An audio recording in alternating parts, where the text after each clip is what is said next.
این ترشی اینقدر خوش رنگ و لعاب و جذابه که مطمئناً از خوردنش سیر نمیشین. بادمجونا رو به هر ابعادی که دوست دارید خرد کنید، داخل قابلمه بریزید. فلفل سبز تند، سرکه و نمک اضافه و حرارت رو روشن کنید تا بپزه. حتما یه تیکه نبات برای گرفتن سردی و تیزی سرکه اضافه کنید.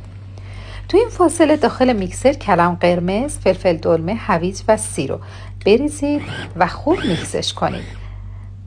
مواد به این شکل آماده میشه. سبزیجات معطر که تو کپشن گذاشتمم خرد کنید. حالا به بادمجونای پخته و داغ موادی که میکس کردیم و اضافه میکنیم. سبزی خوش شامل مرز ترخون و ریحون و نعنا.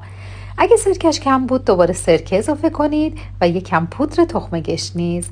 همه مواد رو مخلوط کنید. به همین خوشمزگی ترشی شما آماده است. کنار پلو مخلوط از خوردنش لذت ببرید. نوش جون.